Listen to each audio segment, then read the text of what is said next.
Hey, we're here today doing something a little different on RidicuRyder. I brought in my mindfulness coach, Brett Engel, is with us. Hey, Brett. Hello. Brett is a very interesting find for us.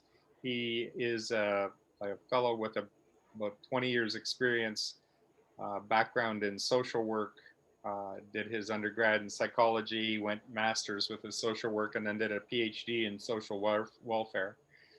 Um, Part of his PhD work was to look at uh, intentional language with um, people in rehab or addiction settings, where he found, I'll let him discuss this a little bit more, but he found that being more mindful about how you're describing your path to recovery or describing your intentions was a predictor for people coming out with better outcomes. So I've been with Brett now a couple of months, and I'm finding part of my picture in 2021, as a lot of you know, was we were focused with a university program and a sort of a trauma background that was sort of integration focused as far as the DID stuff was concerned. Um, I'm getting away from integration providers, and I'm trying something a little different here with Brett, who's got an extensive trauma background. He does have some experience with dissociative people, but it's not his focus. So I'll let him pick up here and tell you a bit about his background. Go ahead, Brett. All right. Yeah. Well, thank you for having me. Good to be here. Um, yeah, my focus is very much on mindfulness. And the way I kind of take that to mean is that you can also think of it as like this sort of mind, body, spirit perspective.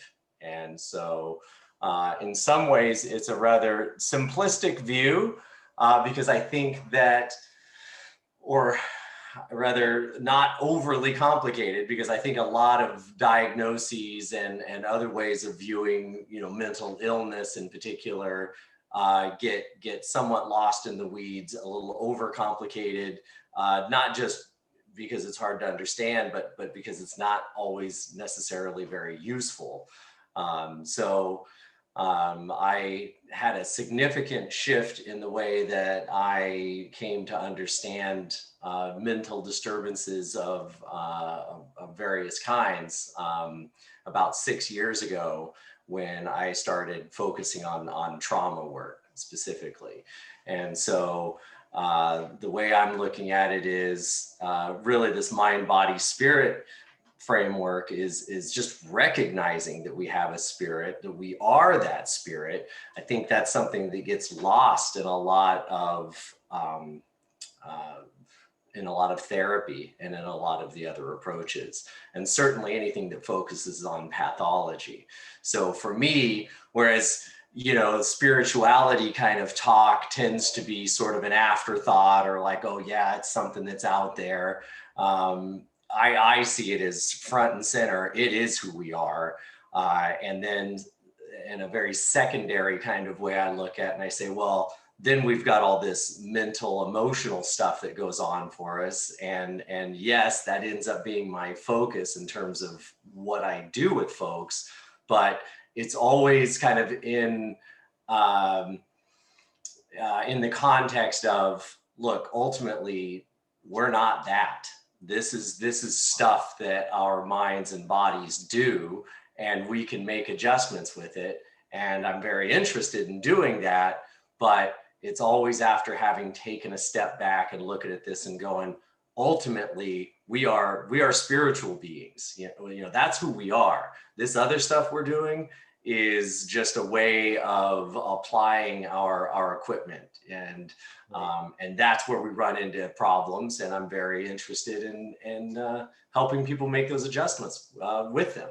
Yeah, yeah, yeah. It's so perfect that we connected because you know patience has this very sort of broad spiritual understanding that Hmm. has very little to do with the pathology of things. Like, Hmm. we're recognizing that she does have pathology in her kind of approach, or her Hmm.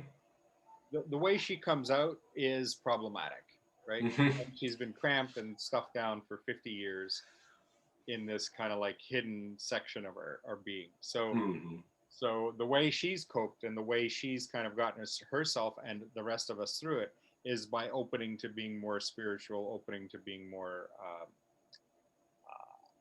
broadly aware. Hmm. So I love your focus having shifted like that, because it's not, I think it's lost in the clinical language. I think we have a lot of emphasis on pathologizing things Yeah. instead of saying, okay, you're a complete uh, being. You know, Yes. our 13 words are, I am like everyone, an individual, indivisible presentation of that which is whole. Hmm. That for us is all the dogma we need. It's been Hmm. a thing where, you know, she wrote this book, 70% of this book in the last few years that we're still trying to kind of smooth out and polish and actually publish. Hmm. But yeah, the feel for the pathology is necessary. It gets you over certain hurdles. But essentially, if you're looking at yourself as this broken person, Yeah. I think that just self perpetuates, Yeah. right? And that's what I've been focused on with a lot of different therapists over the years, with the exception of a couple of people.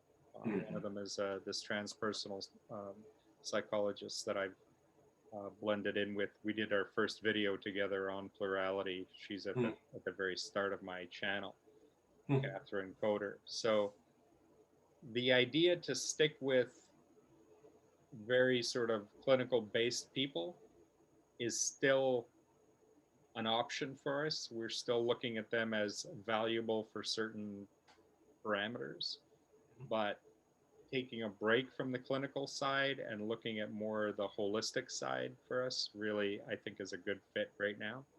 Yeah. So yeah, it's been great to connect with you. We There's a funny story about us. I've been doing stand-up comedy as a way of expressing uh, some of this craziness, right? And to talk about it in public is a weird thing because so many people are so shame-based with their plurality. It involves, you know, a lot of the times incest or a history of sexual abuse of some kind. I don't have any of that stuff going on. It's more for me a medical trauma, neglect picture from being an infant who wasn't able to be adopted. So for months, I kind of hung out in a hospital, then medical foster care, then eventually was adopted at 8 months of age. And that just started the ball rolling for me being a little brittle and a little bit less likely to, dissociation at that point was a learned coping mechanism. Hmm. So, what um, what I think is interesting about my picture is I like to talk about this stuff, whereas most people with dissociative are very, very layered in who they discuss it with. And Hmm. particularly like me in my first year of figuring out my plurality, here I am talking about it and describing it and, going off on these kind of weird sort of side tracks where I've got to manage this little forest fire that's getting started and then switch over gears and do this. But the whole idea is just to make people aware of how I've been coming into this idea of my multiplicity without over pathologizing it, without jumping into this big treatment paradigm like that's got to be attended to right from the start. Hmm. Hmm. We have Yeah. this bonus where patients has written about us for years and informed us on a spiritual level that plurality or knowing more of yourself is kind of a state of being that we have lost. Like we've Hmm. lost that mystery about ourselves. A Hmm. lot of, I'm not saying everybody, but think a lot of people have kind of a limited view of themselves, and that's Yes. very much what drives a lot of therapy is, okay, let's put you in this diagnostic box and Right. then just work on getting some sort of result from you out of that box. Yeah. Whereas you're doing something more interesting, more open-ended. And I know you have therapy clients where you are doing actual clinical work. And we talked about it in the beginning, and we decided to do more of a coaching model Right. where we would just concentrate on the mindfulness up front Yeah. and see if we need to roll in some actual therapy at some point. And that's been Yeah. working great for us. Yeah.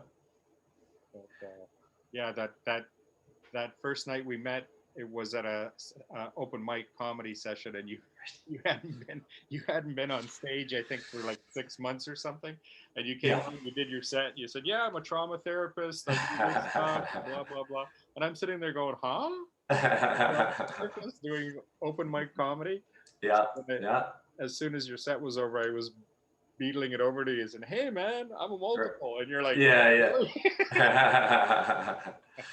Yeah. It's, you touched on the, your openness and how you're approaching this, getting up on stage, talking about this stuff.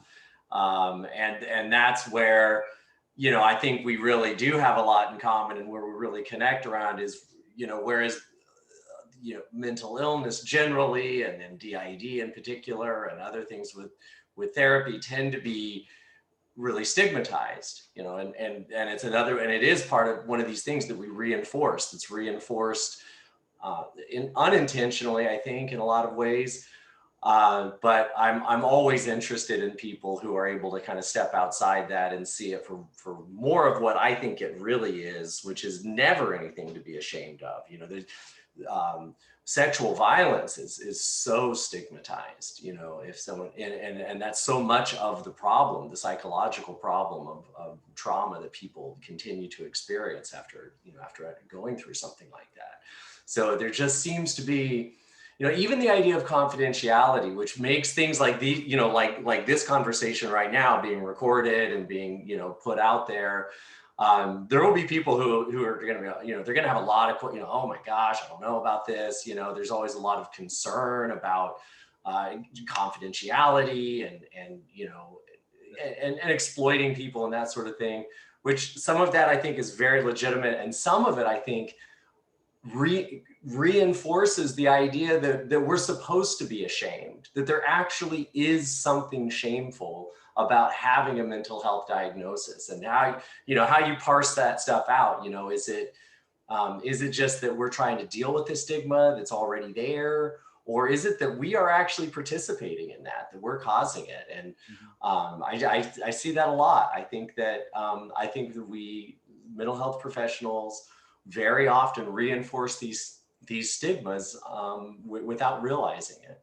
Yeah. So I'm always a fan of people like you that get up on stage and talk about mental illness, and are an example. You're showing people like, hey man, you don't have to be ashamed. In fact, there's no reason to be. It doesn't even make any sense to be ashamed.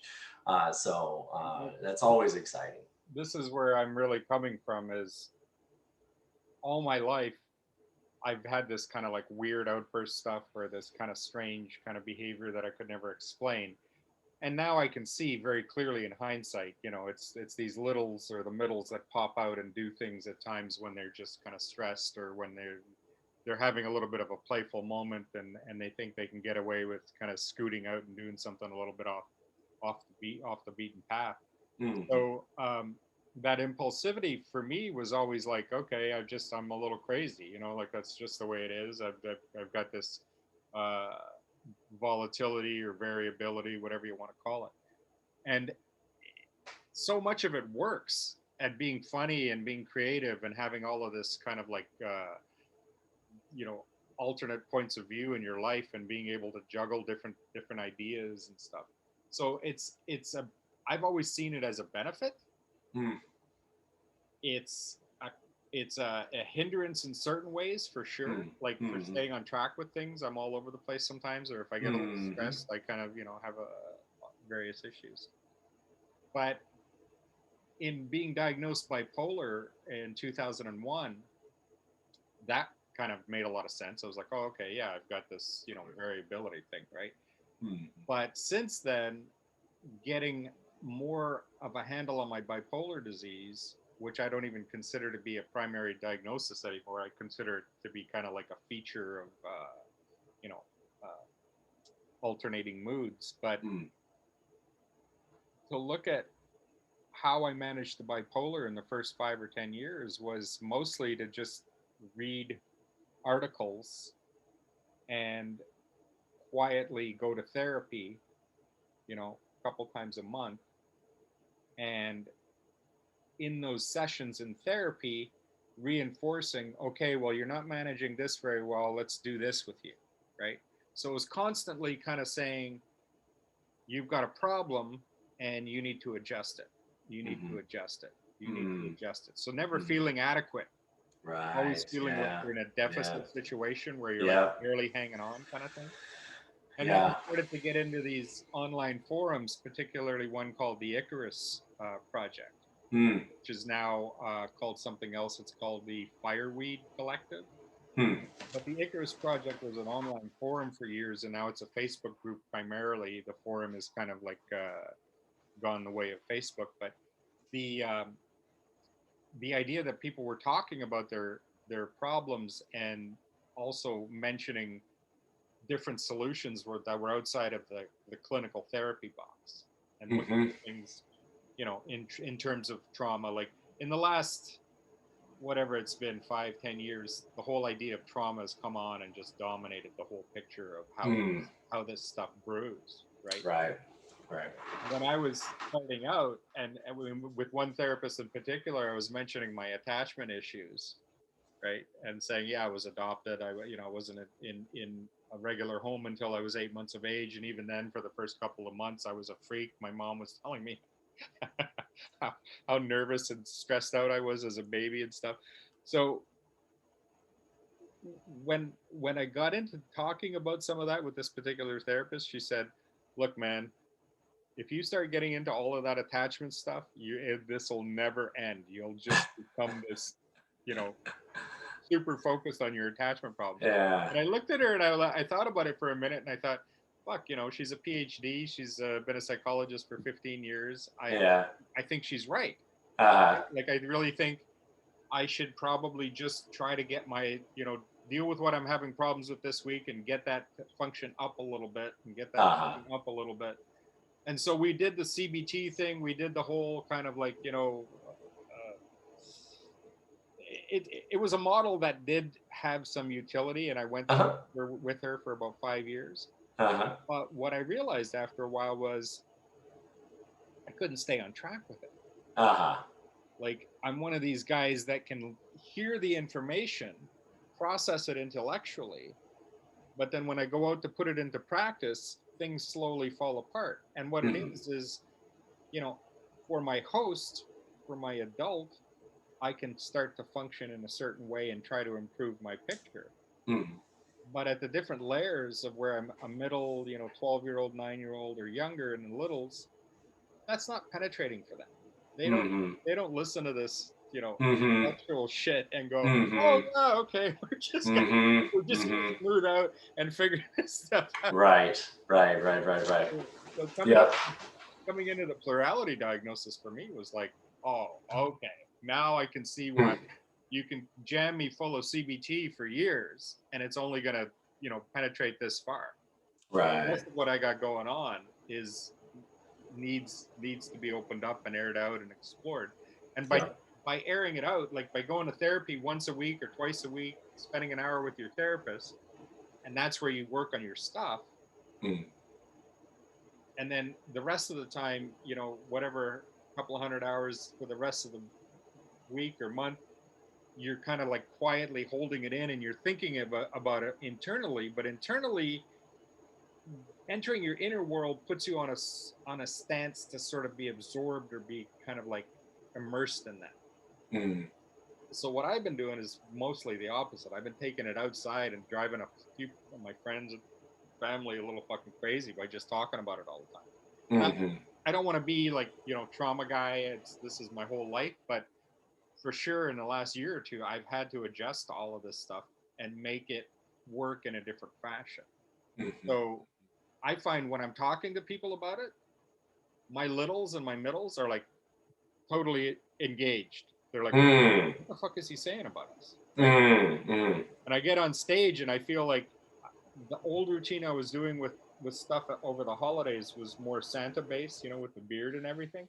And so we were having a blast with that and getting some laughs and doing okay. But in the last month or two, we've tried to shift it a little bit more into talking about our multiple personality. And that kind of like gets a little bit of a clamp Mm. where they're like, I don't know about this. Mhm. Mhm. So Mhm. I actually took this on stage with me last time,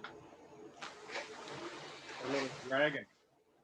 And this guy, my idea was, okay, Mark gets a little self-conscious. Uh-huh. So Uh-huh. let's just make it obvious that I'm less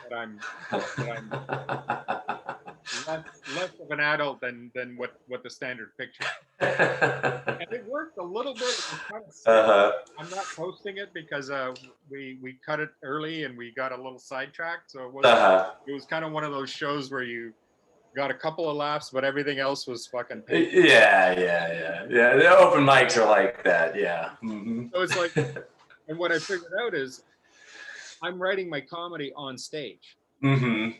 The stuff that I did before at Christmas time was, yeah, I wrote it out, I practiced it a little bit, but then when I got on stage to try to deliver it the way I practiced it, it just wasn't working. I was too stiff. Mhm. Mhm. So Mhm. to let it flow and to be more improvisational was Mhm. the way to open it up and have fun with it. So they Sure. get to have fun with your plurality or have fun with your weirdness. Like Mhm. I'm basically telling them, my birthday at the end of September is exactly 9 months after Christmas. Mm. And, with my adoption and everything that I'd been wondering about for several years as a kid, it just became crystal clear to me. Santa is my father. Right. So getting that to play and getting that to kind of like work its magic at kind of loosening off and saying, Uh-huh. okay, I'm not a normal guy. Right. I don't have regular sort of like standard ideas on things. Uh-huh. And then that gives some room for this other stuff to kind of bubble and be okay. Yeah. So yeah, talking about it as much as I have has put this intuitive idea in my head where they're all like, oh, well, we didn't realize we were doing that. So if Mm. I say something about the middles, yeah, they're a pain in the ass. They've got this whole sexual frustration thing. They've got this juiciness with women where, like, Mark in particular, like, he's always behaved like he's Austin Powers. To Mm. say something to a woman to be a little bit juicy but fun about it and Mhm. obviously awkward about it, Mhm. to keep it humorous. Some women you can tell, like, oh fuck, stay away from me with that shit, and we'll just back Mhm. off, right? And Mhm. other women would be like, yeah, okay, whatever, we'll joke around, we'll be a little juicy. So the idea for me was always, I wasn't aware since my divorce that Mm. he was so um, engaging with this kind of shit. Mm. To be juicy, it was just something that I figured, okay, I'm a single guy. I'm expressing some admiration for my friends and stuff, and it's funny to look back and see that that was just Mark reaching out in whatever awkward, goofy way he could to engage female company, which is, obviously with the Me Too stuff coming up in the last couple of years, that's not really going to fly anymore. It's not a palatable thing. But Mhm. but I think what I learned from that is, yeah, there's this big attachment wound. There's this big um, desire for inclusivity where Mm. we're broaching these tender subjects with people in ways that Yeah. we're trying to make it fun. Mhm. I tell people all the time, look, I can be a little creepy, it's fun creepy mostly, but sometimes it gets a little creepy. Uh-huh. And I try to pull back from that. And the creepy, Right. of course, is patience. She gets it. She gets involved, and she amps it up, a couple of notches, and then it goes sideways, and we're like, oh god, we shouldn't have said that. But to realize it and to put it into context, and to look at these guys and say, yeah, they're starving for affection. They've been Mm-hmm. hiding for 50 years. Mm-hmm. Ryder has been out more engaged or more primarily engaged in these sexual experiences. They've maybe felt like they were a part of it, Mm-hmm. but now that we've discovered the plurality a little bit more, they can see that maybe they were a part of it, but they weren't really recognized for it, Mm-hmm. right? Mm-hmm. Mm-hmm. So the weird thing for them is, hold it a second, you mean nobody really realizes it's us? Like Mm. there's a misconception, I think, that a lot of people think that your inner people are fully formed and they're capable of reasoning Mm-hmm. like everybody else on the street, right? Mm-hmm. Mm-hmm. What I'm finding is a lot of them, and particularly the littles, are really basically just very instinctive little animals. Mm. And so the thought that they need to behave a certain way, or oh, this isn't acceptable, right? We need to get you to here. Mm-hmm. I'm looking at it and going, I've had a honeymoon year with my guys where I've sort of said to them, okay, let's just get to know each other. Mm-hmm. Therapy, but that was chopped up a lot with COVID and stuff. And I wasn't really grooving to this whole integration picture to begin with. I think a lot of the guys in the inside were like, fuck this. We're not, Mm-hmm. this is Mm-hmm. only going to go so far, but we're learning stuff. So we'll stay in the program and figure stuff out. Uh-huh. Yeah. So, so what I've seen is um, a lot of these guys know instinctively what feels manageable. And when I look at them and I say, okay, you're doing this and you're a little bit off, right? I'm not saying let's get you up to here. More my picture now, and it's been this way from the beginning because I've been curious and sort of excited about it, is Mm-hmm. what are the features of you being down here? Mm-hmm. And how can that be opened up to explain things a little bit differently in my life before we try to move you in one direction or another? Mm-hmm. So really being with it, really examining it and saying, yeah, you're a kid, you know, Yeah. you're Mm-hmm. very, very immature. You have no sense of decent boundaries a lot of the times. Mm-hmm. And to just say to these guys, look, this is new for me. I don't really Mm-hmm. know what the fuck's going on, but I don't want to shame you. I don't want to Right. make you feel less than Right. right from the fucking get go, Right. because what they've been doing is hiding. Like when Right. I do this little Right. motion with my hands to say they're hiding behind me, Right. they do feel less than. Yeah. They have been packing all of this trauma and all of this like negative talk around for decades. Yeah. Yeah. So when Yeah. they come out and they're told immediately, "Oh, you're down here. You need to be up here," Mm-hmm. that just Mm-hmm. puts them back Mm-hmm. here more. Right. And Right. I see a lot of variance for how people engage. I mean, I'm lucky. I'm a super kind of like weird case where I don't have to engage them where they're exploding with all of this sexual trauma or you know mind control abuse type of Mm. stuff where they've been so denigrated that all they come out with is this really awful shit, and that Mm. is managed really quickly. Mm. So Mm. that's the emphasis for a lot of people with dissociative is, holy shit, I got to manage this stuff. Mm. Mm-hmm. And for me it's been like, I don't know if I need to manage this stuff. Right. To Right. Right. Right. explore it and open it and play with it and try to understand it in sort of Yeah. a gentler way. Yes. And that's been working fairly decently for me. I mean, it's, there's been some major hiccups. There's been some, couple of weird events over the holidays where we went out and painted a minivan that we had rented from Enterprise Rented. And that was just Mark and Patience, I thought, expressing, hey, we're here. and we're sort of like, we need to be dealt with.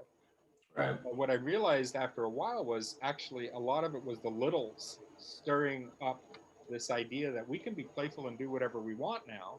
And Mm-hmm. of course, society will tell you, no, you can't, right? Mm-hmm. Mm-hmm. So this $4,000 adventure of painting a fucking rental minivan has been very instructive for me to say, okay, but look what happens when we do this, right? Right.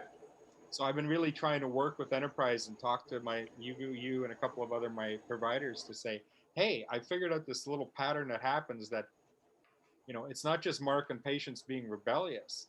It's the little guys bubbling and being instigating and kind of like, woohoo, let's do some crazy shit. Why not? Right. Right. And yeah, I know we're coming up on time. Are you getting ready to move into another session here pretty soon? I've got another a good 10 minutes Yeah. for sure. Yeah. So yeah, we're good. And then I'm off to get my vaccine actually. Oh, right on. Yeah. Well, listen, um, I've been talking here steady for 10 or 15 minutes. Just chime in with whatever you're picking up on. Yeah. We've had a number of sessions now, and I'm for our introduction for bringing this out on my YouTube. Mm-hmm. I'm introducing you here and kind of recapping a bunch of stuff, but just Yeah. fill that side of your perspective out with what I'm saying. Yeah. I think we're connecting really well on the idea that over pathologizing it can keep it down. This guy I ran into a couple of weeks ago or a month ago, Joe Dispenza. Mm-hmm. He's very much like remember your future, which is Yep. a new thing for me, right? I'm looking at Yeah. it.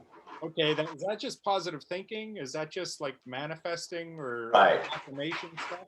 Right. And he talks about it, and I've been into Bruce Lipton for years. That whole idea of epigenetics and chemically and genetically kind of like shifting your focus to your future and to what you can create is so much more powerful than ruminating on your past. Yes. So for me, being a multiple and discovering a lot of this stuff about, those layers, I have to go back and ruminate on what's happening in my past. I have to open that up and understand it. But I don't have to be confined by it when I start to look at this other stuff, the mindfulness, the epigenetics. So take that away for a few minutes to finish. Yeah, sure. So, talking about the past and, of course, when we're in trauma, we're doing that in I think of really it's trauma resolution therapy that I like, that I whenever I talk about the past, if I'm going to talk about something painful that's happened, it's with a very particular purpose in mind, which is to resolve whatever emotional stuckness there has been with that thing.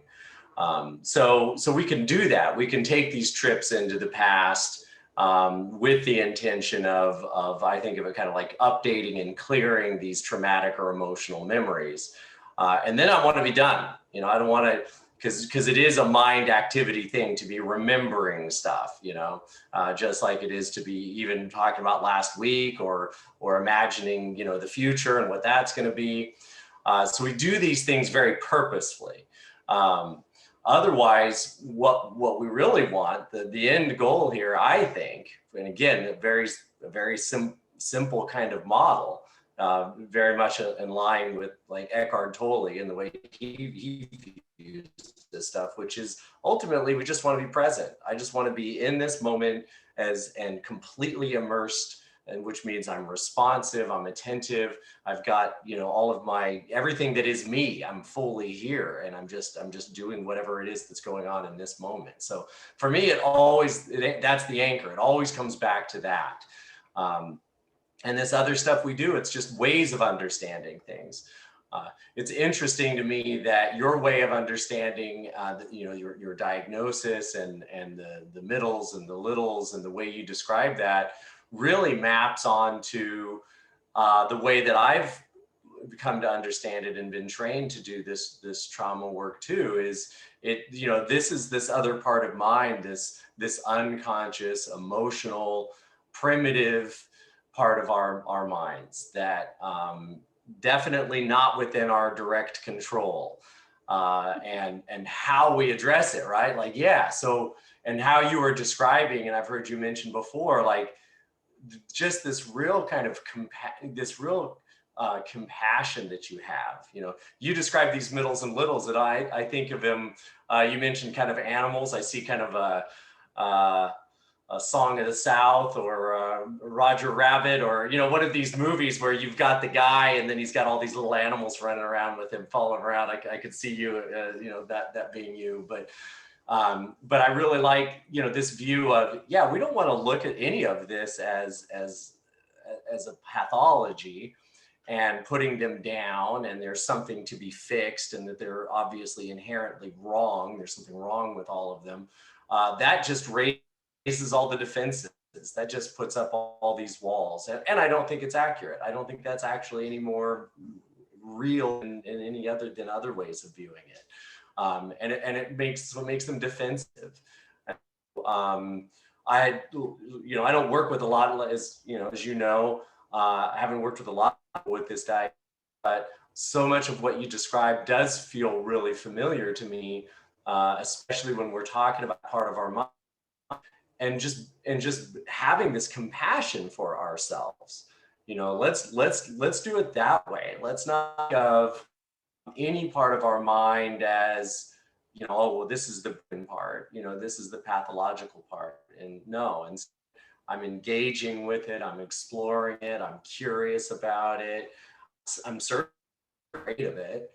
And we just let these parts of ourselves emerge, and we view them with compassion and kindness. And you brought me into some of the, I mean, I was familiar with internal family systems, but you kind of brought me back to some, invited me to a group there. I've been, you know, doing some of that work as it's really fascinating stuff. It is about that. I'm sorry? It's really fascinating stuff to look at people, yeah, considering themselves in parts, like where I'm saying we're all hidden, but we can come out and be a separate thing, right? Like we can be an alter. That's the dissociative part yes. that people freak out about, without realizing that everybody has these parts. They've just normally tucked in and they don't dissociate. So there's the dissociative crew, the otherwise specified dissociative disorder people, lesser kind of low-key dissociatives, and then the full-blown DID people who are like, you know, alters out and everything different. And but on the continuum of plurality, everybody has these parts. They're just generally packaged within you, right? So that is a good place to start and look at the building blocks. I call IFS the building blocks of plurality, like the kindergarten grade 1 level, school grade stuff. And then when you get to high school, you're like otherwise specified, or if you get into college, then you're full-blown DID. And I think of the university people as the Eckhart Tolles, the babies. They already know they're part of everything, right? They're just like, hey, I'm everything, man. Right. So to look at all of this on a grid and say, okay, what's the continuum? Where are people plugging this stuff in? I find it interesting that there's a current thing where some of the IFS people are saying that Eckhart Tolle and some of this mindfulness stuff is, I saw that they were slamming him, weren't they? I saw that. I was like, oh, okay. I mean, it's okay. I think what happens is you develop a turf, and you develop a technique, so much of that being successful in that turf. Right. So then you don't want your people that are measuring good effects in your turf to all of a sudden step out way beyond their level, right, and start to deal with stuff that's going to just fuck them up. Yeah. So I can see IFS saying, let's not get into the full-blown mindfulness stuff that doesn't serve our purposes. I totally can see. It's like saying to a kindergarten class, okay, kids, everybody ready for your driving lesson? Right. You're not going to roll them outside, walk them down the sidewalk to the parking lot, give them a car each, and say, "All right, let's just bomb around in the parking lot for a Yeah. while and see how we make it." It's just, that doesn't work, right? So Yeah. it's Yeah. yeah, I think it's a continuum. I think we Mm. all have to kind of like piece some of that together and fit it in. What I Yeah. found for me in the last couple of years is getting that piece of plurality, seeing my multiplicity up close, where Mm-hmm. I've been writing about it for years, and that was patience just trying to inform me as to what was going on, which helped, right? Like, which made me more Mm-hmm. 70, 80, 100% more prepared.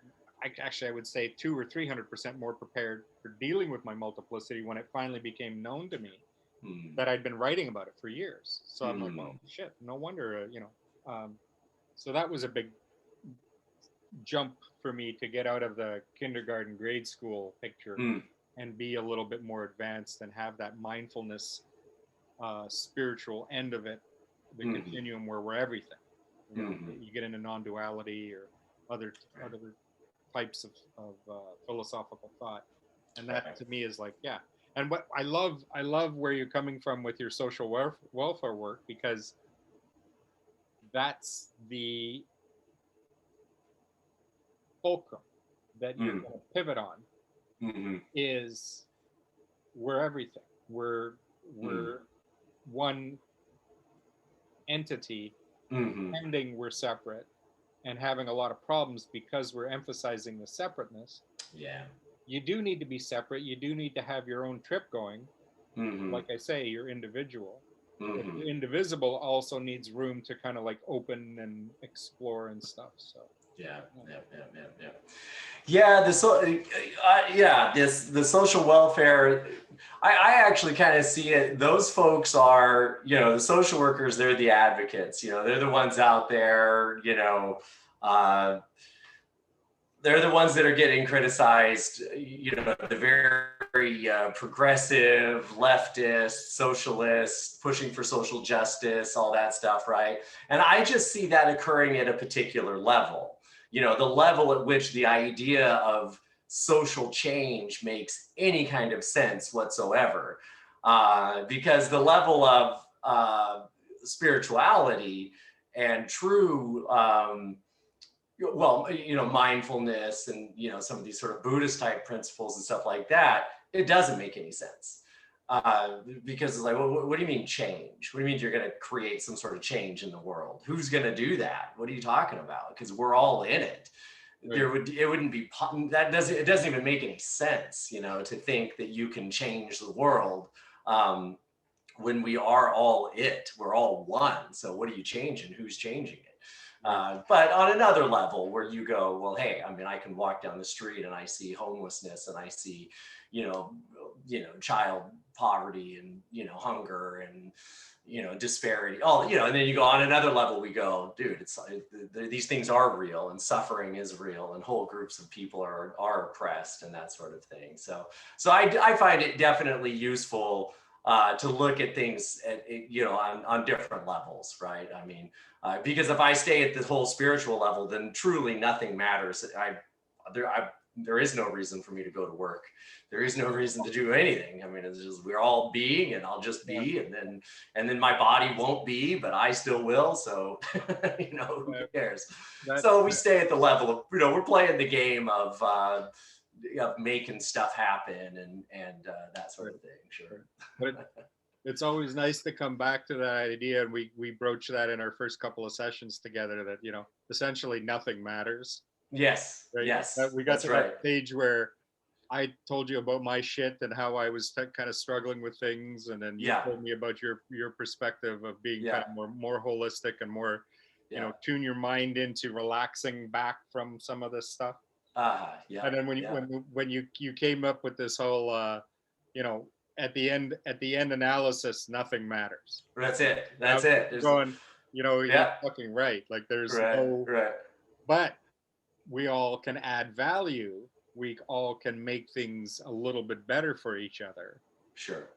In our efforts. Sure. Right? So it's not to sit back and go, okay, fuck it, nothing matters. Right. It's more to say, don't get too wound up about the fact that you're not able to make these big changes, or Yeah. these tight situations kind of like Yeah. grind you down, Yeah. because Yeah. essentially nothing matters. But still roll along and still try to tweak things and make things a little bit better and open up different variances. Like what I'm doing with this multiplicity stuff, and Patience was writing about it in the book for years, is it's what's in our back pocket. It's what's inherent to all of us that we don't recognize, and we don't treat it as an expanded form of consciousness. We're all trying to hang out this ego-based persona that functions in the world and has some success, without realizing that we're so much more, and we can actually manage just fine if we don't necessarily just concentrate on this ego-based processor. Right.